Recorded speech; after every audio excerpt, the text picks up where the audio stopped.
All right. This is podcast number 3. Indeed. It's, Rocking and rolling. I have a friend that has like 250 weeks or something like that, ridiculous, of consecutive podcasts. That's an amazing feat of consistency. You know, I think that's what it's all about, though, is just yeah, keep plugging away. yeah, for sure, because most people get a good idea and then they give up like midstream. So I've given up a few times in my day. Not that I wanted to give up. It's just you kind of lose the focus and the ambition. All right. Well, welcome to podcast number 3 then.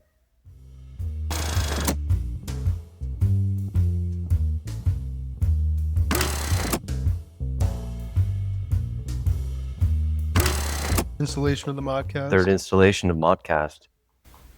Their title? Do you guys do title? Well, you know my name already. I'm Dante Casto. I'm one of the founders of the ModMan project, and I'm with Michael Roldan, who is one of the other founders. And of course, we had a good chit chat with one of our other founders last week.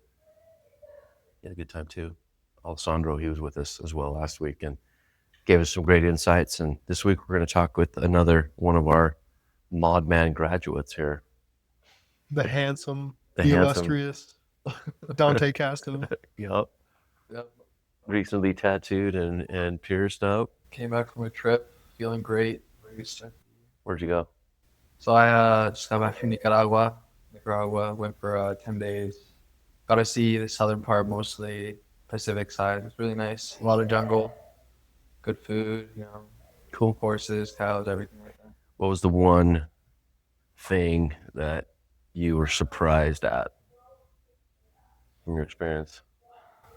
I think people are way more open, there than you'd expect, especially there's been a lot of political, drama in that country lately, and people kind of have like at least I expected there to be more resentment to tourists and maybe Westerners.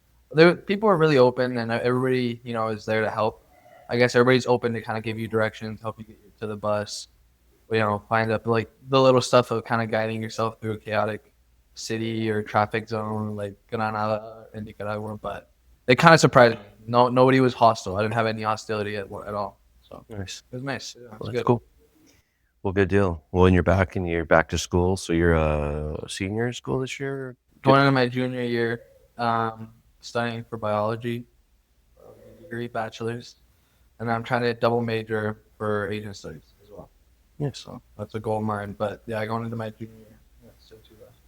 So your reminiscence of Nicaragua reminds me a little bit of experience you and I had together in Costa Rica.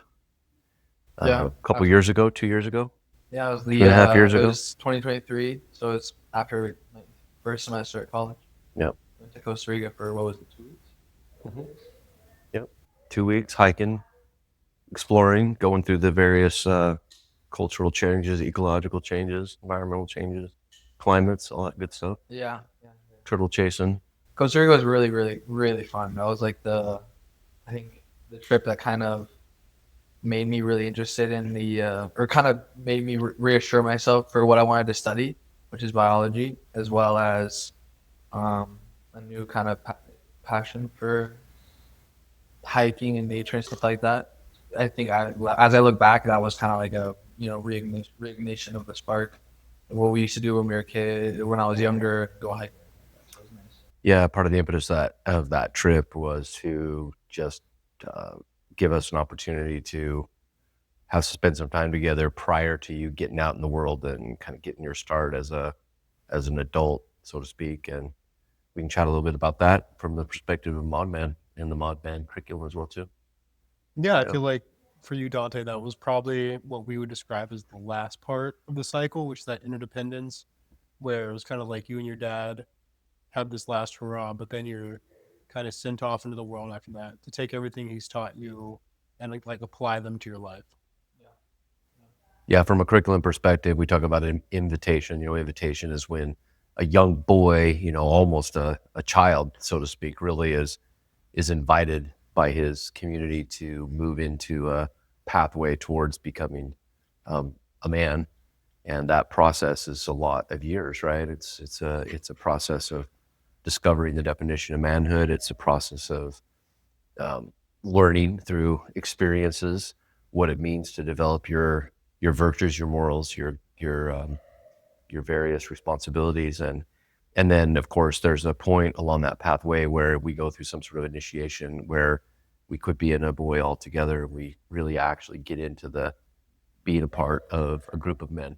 Mm-hmm. And maybe we can chat a little bit about that with you, Dante. It was interesting when we moved from Europe and came to the United States was about the time where you left the confines of mom and sister and stepped into a really much more of a male environment. And there was other aspects besides your home environment that became really male dominated and very much of a mentorship for you too. I don't know if you can comment a little bit as you reflect back up on that. Yeah, so I did think about this recently. When we moved, when the family moved, we moved to Florida specifically, is where we moved after Spain. But it was a huge transition from my mother being my main provider. So I lived with her for since I was born. So that was a big shift to now, I was living with you and two of my brothers, and like you said, my sister wasn't around as well. So it was kind of a new experience, especially since it was in a whole new country and a whole new environment. I was going into high school as well my last 2 years, but it definitely shaped the way I see kind of the working aspect, I think, and the how do you say, maybe goal driven aspect in my life. During those 2 years, I saw a lot and I learned a lot of how I need to make my own money, what I think I should be doing, what I think how I should be using my own time and stuff like that. So Yeah. I think changing into a more male driven environment definitely had some lasting impact. And it's interesting from a father's perspective and from a planned initiation because, initiation can happen accidentally. We've talked about that in the past, and you can end up with your buddies somewhere and you can have some sort of initiation experience, or you can end up in the military and have some sort of initiation experience where you all of a sudden realize that you now need to be relating with men because either number one, you're not very much a man and you need to figure that out, or number two, you are developed already the attributes of a man and you want to be around men and you want to be able to hone those skills better because it's better in a men's environment. But from a parent or a father's point of view who is fabricating or creating initiation experience for his son, I mean, I can think back and actually share in retrospect some of the things that I did or planned to do as a part of that. Can you think back about the events around the car, giving yourself a car? Yeah, gave me a car, but in reality, I had to work on the car and fix the car for 2 weeks before it could even drive. Well, and it was funny because we got him an old junker car, but I did that with a plan that my really good friend, who's a senior to me and a mentor to me, is an expert in cars. And it came with an invitation to Roger to fly to Florida and to stay with us for 10 days and actually help Dante. What'd you do? You replaced the radiator, the fan, the coolant tubes, totally fixed the AC. It wasn't a huge issue, but it still was a good amount of work. I was a complete rookie. I never did any of it. But now that you do mention that was the first time I worked on my own car, and now I try to do all of my own work. Yeah. And so this kind of planned, hey, I need to get you intertwined with other good men because you're now moving into the space of manhood. There were other men that were invited into your life at that time period. I mean, one of the specific things that I recall back is the drive for you to go and try out for the wrestling team. Yeah. Yeah. I think that was, I mean, yeah, you definitely were pushing me the entire time to try a new sport and kind of expand and get more into the school environment and stuff like that. And funny enough, you were mentioning it to me, and then I think it was second week or first week, some kid from the wrestling team walked up to me like, "Oh, you wrestle? You should come wrestle with us." So that was intentional. Now that you say it, I can see how it was intentional, but I didn't think about it at that moment. I just kind of thought it naturally happened. Yeah, because one of the aspects of an initiation is that sometimes it can be one big event or it can be a big call to action with a group of men. But in other cases, it could just be a concerted effort by a parent or, concerted effort by the community to put more men into a boy's life.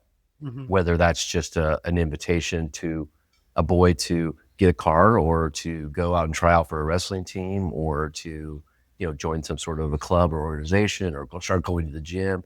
A lot of times it's just a matter of putting more men into a young boy's life where he can begin to feel that influence of men in a more powerful way. It also feels like, at least for you in Dante's case, like he was giving you more responsibility as an individual. Do you feel like that's true? Yeah, for sure. I think that's like perfectly describes how my whole last 2 years of high school and the whole since we moved here has kind of been. I mean personally, I think it's slowly been a gradual and kind of slow process, but consistently, I kept doing more steps to kind of make my own life function, and not rely so much on you as like a support, so much as a support. But I mean, you were still always there, obviously, but like, at first it was the car and then kind of with sports. And then I started getting helped me get that summer job, which eventually led into me working on weekends and then me getting my actual, so for sure since that entire time, I think that was been a big process of me kind of becoming my own individual self and much more independent, still while living under your roof. I like to think that was extremely beneficial because I feel super comfortable where I am right now and with 20 years old, living alone. I have no worries at all. Yes, you live alone. You take care of all your student loans for your schooling. You manage all of your own college process. You take care of your own automobile. You manage your own yard, your own animals, all those things. And a lot of that comes because there was a call for you to step into this space of manhood, and you moved forward and stepped into that space. And in that invitation or that initiation part, there's also, like you said, a bigger increase of responsibility too, which also can create opportunities for a lot of failure and disappointment. Yeah, right? And for growth as well. And growth as well. Depends kind of how you take it. Yeah. So going back to Costa Rica with you two here, as that was kind of like a symbolic send-off for you and your dad, of almost like parting ways of like, now you are fully mature and I'm trusting you now to go live your life and make your decisions. Do you feel like after that specific moment that you guys had, that you've grown as a man, as a person? Do you feel like you've seen new responsibilities in your life since kind of that interdependence phase that you started? Yeah, I would, even though it still seems like it wasn't that long ago, I think I'm pretty different, completely in maturity level, like you were saying. Like I eventually ended up moving out. I still, do all, like we mentioned, I do all my college stuff, take care of 2 cats. I have 3 other pets. I got 2 frogs, And recently I've moved in with my girlfriend, which has been, I think, a really big step. And just me as an individual, I think I've grown a lot kind of on my view on things, and how I'm approaching conflict, and that's not, doesn't, maybe doesn't need to be necessary, maybe be more listening, stuff like that. I just think the college process in general, and that was kind of a symbolic send-off, like you were saying, to like that process. So I met a lot of people, and I think I've changed a lot in just these last 2 years. It's been pretty good.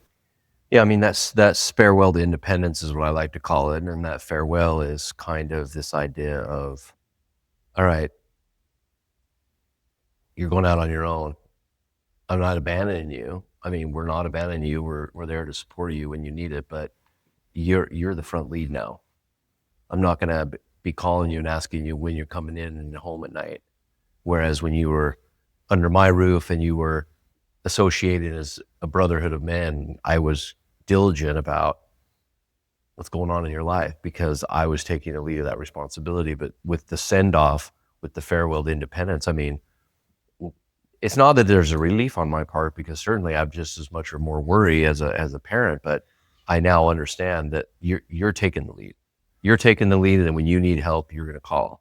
When you want to engage, you're going to engage. And in a lot of ways, it's almost like a test, really. Like I kind of view it as a test, because this is a chance for you to kind of test your own morals, values, your own space. It's like and deal with your own consequences. Pushing the bird out of the nest. Yeah, I mean, think about it from the perspective of most of the time you're geographically going away. I mean, it just happens that you live in the same city still. But many young men who go out on their farewell to independence, they join the military, they move to a different country, right? They maybe go to a university in a whole nother state. They may go on a religious mission and go far away, right? I mean, you have a sibling right now who's on his farewell to independence right now. Yeah, living in Hawaii. Yeah, he's What is that? An 8-hour flight? yeah, he's jumped out, left the continent. He's in Hawaii and he's doing his own thing right now, testing his own morals, his own values, his own definition of manhood.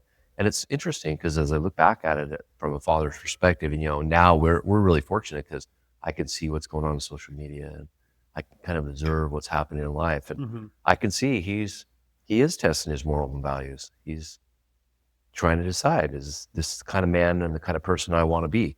While I was in the mentorship with these other men, I was talked about getting up early, going to work, working hard, paying for my life, buying a house, taking care of the, protecting and providing for the people that I love. Like all those things were messages being taught during that time of mentorship.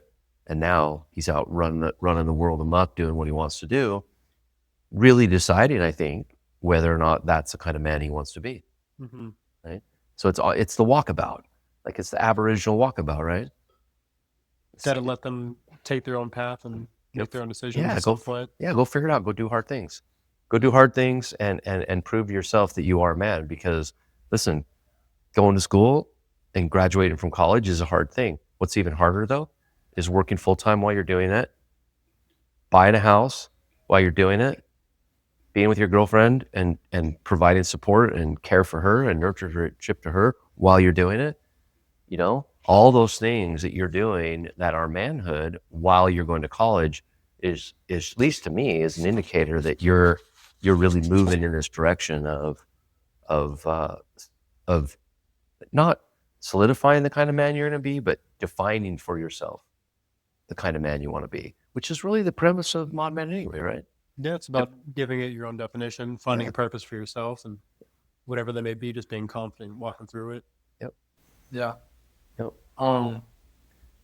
Yeah, I think that's kind of, now that you mentioned defining what I want to be, or what type of man I want to be, has been the main topic, I guess, on my head. Or, I don't always think about it as what kind of man I want to be, but maybe how do I want to act in these situations? Or, do I want to be the person that does this, or do I not want to be the person that does that? I don't really, at least lately, it's been a lot of like self-reflection, kind of like you said. My brother's out there, doing his own thing, and I guess here I've been doing my own thing, and I kind of try to I've been figuring a lot of stuff out on my own and my own views. And I do think that it's super important for young people and adolescents and even early 20s to kind of figure out what type of individual you want to be, to solidify your own personal moral value and code with maybe what the people that surround you say. Because if you surround yourself with people who do stuff and act a certain way that you may not personally agree with, you may feel, in conflict in your life, or, you may feel stressed. And so it can affect a lot of how you act throughout your daily life with the people that, or what society or what group, what they're telling you how you should act or what you should do. And if that's something that truly aligns with what you want to do, I hear the Asian studies coming out. It's true though. Everybody, I learned a long time ago that happiness is not contingent upon what you have, and it's not necessarily even contingent about the direction you're going. It really is if you're actually living in congruency with your own inner code. So for however you develop this code inside of yourself, whether it was taught to you by your parents because you were some sort of religion, or whether you developed it through the society of friends and family and people you're at, however you develop that inner code, if you live in alignment with that code, you tend to be really happy and content as a person. Yeah. When you are not in alignment with that code is when people mostly struggle. And I learned that when I was in India, actually, because here I am walking around the streets of India, looking at these individuals that had nothing, like zero. And they were so poor, but they were so happy. And I'm like, how is it possible that they're so happy? And I began to realize that because they were content with who they were as individuals and the space they were in. And so as you find that balance for yourself and define that for yourself, it'll really not only dictate how you interact with the society around you, but it's actually going to determine your own inner happiness and peace. Mm-hmm. Yeah, I completely agree with that. I think it's such an important thing that a lot of people don't, or maybe don't acknowledge, is the alignment. I guess the way you said, the alignment of your inner code with your actions, and maybe even changing subconscious belief into something that you want it to be. So, you may act a certain way because of your past experiences, but if you consciously recognize that that's what you don't want to have, that be a part of you, that's a super hard thing to get rid of. Bad habits die hard or something like that. Yeah. But that's the point, Well, and some of our inner code has actually been developed in us when we were between 0 and 6 or 7 years old. I mean, we can be taught things about who we think we are and how we think we should behave before we can even speak words, right? And so you're right, unfolding some of those and understanding why you think and are doing and acting the way you are, and then kind of saying, okay, well, I don't want that. Like, I don't want to view myself or view the world that way. I'm going to make a change with that. It can be a very difficult thing. Well, sweet. So what's next? You got your walkabout now you're working on right now, and yeah, I mean, personally, I think this is going to be a big next 2 years for me. I'm starting an independent study that's eventually going to lead into my senior thesis on invasive species in Florida. Nice. And it's on Asian swamp eels, which, funny enough, can also work for my senior thesis, for my Asian studies major, because I want to make a documentary on it. on swamp eels. So yeah, interestingly, right? Good karma comes from releasing animals into the wild. But, Buddhist cultures come here and they take these Asian swamp eels out of the markets, release them into Florida, and now like 90% of native species are dying because they're really, really hard to kill. So it's a funny mix between kind of like a religion, a tradition and a religion or a culture that has now led to a biological impact because it's a completely different part of the world. But I think it could be really cool to, maybe get interviews of the local Buddhist temple down the road. I'm working with my religion professor, my biology professor. So we're going to have actual, data, working with Florida Fish and Wildlife, which is a state-funded program. So we'll have, scientific proof and data on the, location and trapping methods, effects of these type of animals. And then we can make some sort of documentary or more of a public viewed or publicly digestible form of informing, which would be, I think, is super good. And it's going to be a lot. I think it's a big process, but I think it's going to be really fun. It's going to be really good. So I'm excited to start on that. So they're eels. Swamp eels. They're not true eels. They have air sacs. True eels don't have air sacs. So they have air sacs on their neck. But it's shaped like an eel. Yeah. And they let them out for religious purposes, just as like... It's so, I don't know if I think you know what karma is, but, what you give out is what you receive. So the belief is when you take an animal that has been trapped and you release it into wild, you're getting good karma for later in your reincarnation. It's like that simple. It's just a little thing of, oh, this animal's stuck, so I'm going to release it.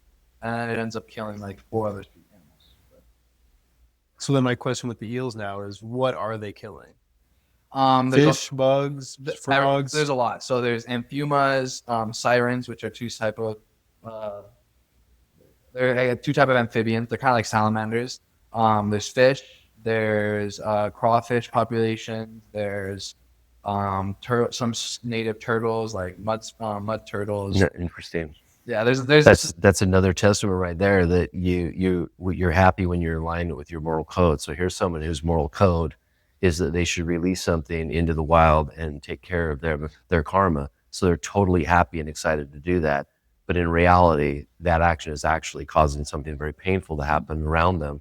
But they're still in line with their moral code. Yeah. Right? So they're good to go. But there's no awareness of what the damage is done, right? So that was going to be my next question is, as you're starting to think about doing this research with the Wildlife Foundation as well as like the monks, do you think they have any understanding of the damage it's causing, or are they solely doing this out of the kindness of their heart? I think more than anything, it's not actual monks who are doing it, but it's local Maybe we should give away free bunnies or something, and they can like get them and let them Just go. let them release them in the wild.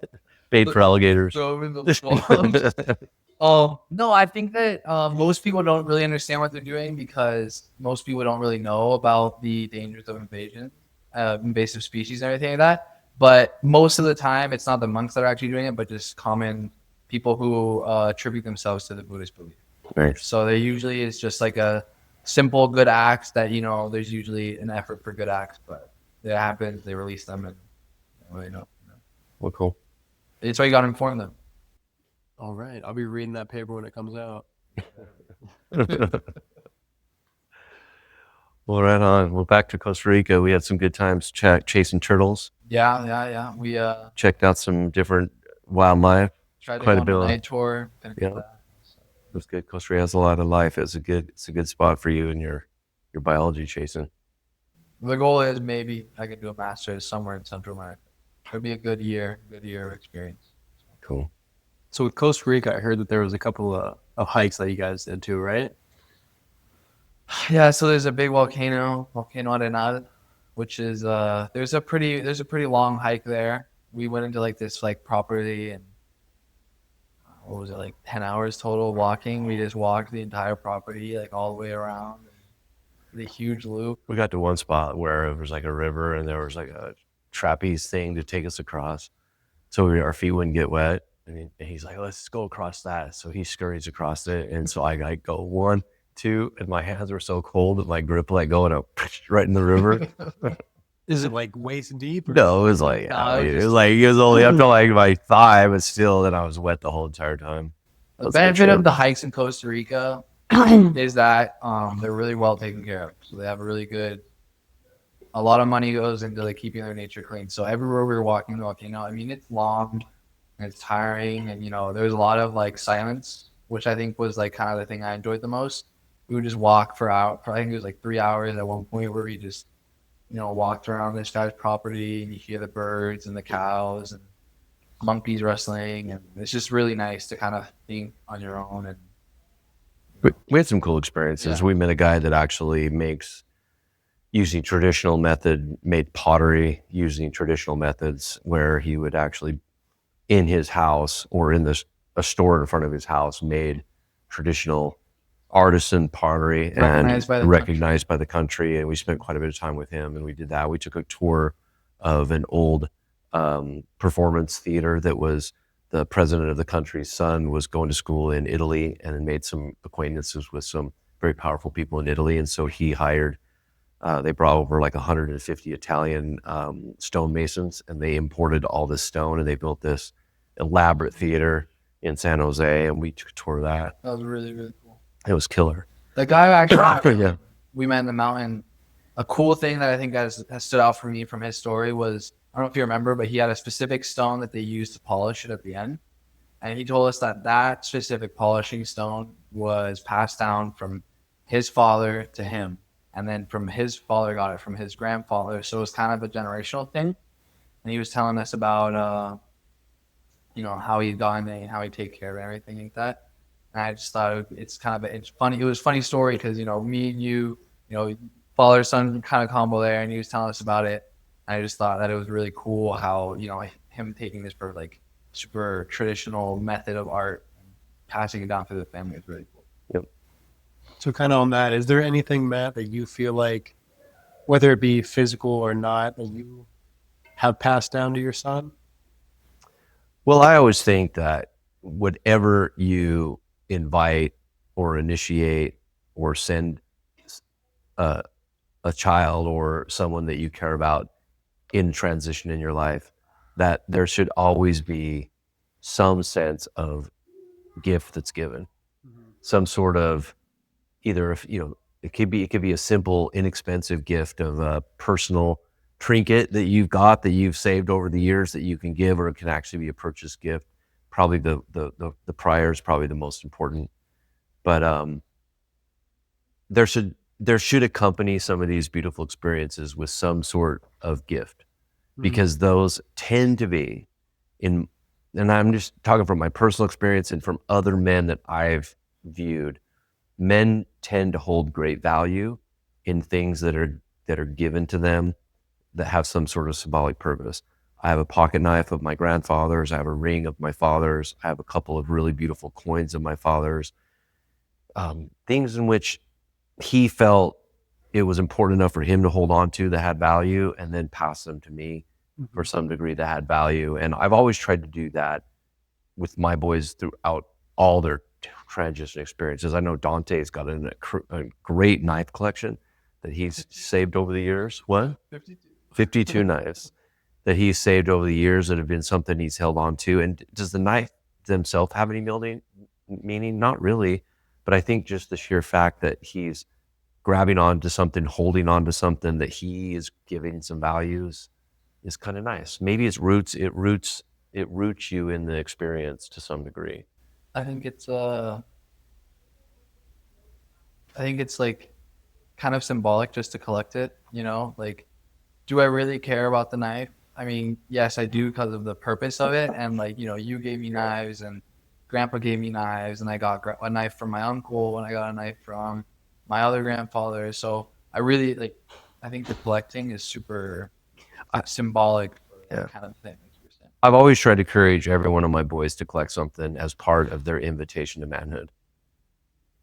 Alessandro collected flags for lots and lots of years. Massimo collected pins and locks, old-fashioned locks, and like padlocks and key locks and pins. I don't remember what Lorenzo collected for years. Maybe books, Mateo has stamps. Yeah, one kid has stamps. But I think a collection can be really important. I think that's from a more of a material perspective. The other thing, anything that I've passed on, I don't know. The chain I wear every day. Yeah. Give me this chain. Yeah. I have another ring you passed on to me that I just thought, you know. I think there's anything, I mean, to answer your question for more of an in-depth meaning, if there's anything that I would love to pass on to my sons, and that is I would love to pass on to them the passion for and the desire to show up as a good man. Because I really think there's a lot of individuals today that don't really have much of a purpose. In fact, statistically speaking, I mean, I think the state of men in general and boys in general is that most are pretty lost. They don't really have a lot of a direction, particularly since there's been changes in our homes where, you know, used to be men really understood their roles, providing and, you know, getting a job and going to work and taking care of those things. And now that the kind of the family shifted up and changed up and the environment's changing a lot, young men just seem to be kind of uncertain as to what they're really supposed to be doing in our world today. And I think getting back to this idea that first and foremost, as a young man, you should have your eyes set on just becoming a good man and defining that for yourself and working towards that. And that in and of itself will give you enough purpose that it'll want to get you up every day. It will get you up every day, and it'll want to make you contribute as an individual into society. I think that's a great way to put it. So that's it. Let's keep We haven't even asked Michael any questions. Not even one. We got to ask him at least one question. all about me, baby. It's all about you all the time. I'm just here to facilitate the conversation. I'll open up at one point. I'll be the guest on the podcast. All right, sounds good. Cool. Well, thanks for taking some time, guys. Thanks Having for a stopping chat. by, Dante. It's always a good experience. We got a great activity next week. We should probably bring Next some month. highlight on that. We got multiples, but next week we got a great activity. So the ModMan group today set up for a training event we have coming up with the University of Florida School of Architecture. So we're going to be doing a 4-day materials matter training course for the University of Florida Architectural School. We'll have about 30 students that are going to be there. And all day today, our ModMen were out there breaking out concrete, setting up stuff, pinching their fingers. My hands Pinch are my rough. finger, your hands are rough. Hands are broken. So that's good, and that's one of the impetus and one of the foundational principles of ModMan is that we get tired in service, and that service can be for whatever, lots of different things and people. So that's next week. We're going to be doing a lot of stuff next week around that training course. We're going to be cleaning up, and we even have some of the ladies associated with ModMan involved. So some of our ladies that work on in our staff and are passionate about helping boys become men and men become better men are involved as well too. It's funny, people think, oh, ModMan, you're just a group of men. Actually, I think we got just about as many ladies involved in our organization as we do men. Yeah. I mean, we got all sorts of ladies champion the success of men. And actually, I think that's really, really important to know, because we aren't going to be successful without them, and they're not going to be successful without us, and that we need their support. So that's coming up. And we got a big, awesome event coming in January, which we can talk about more on our next podcast. But yeah, service.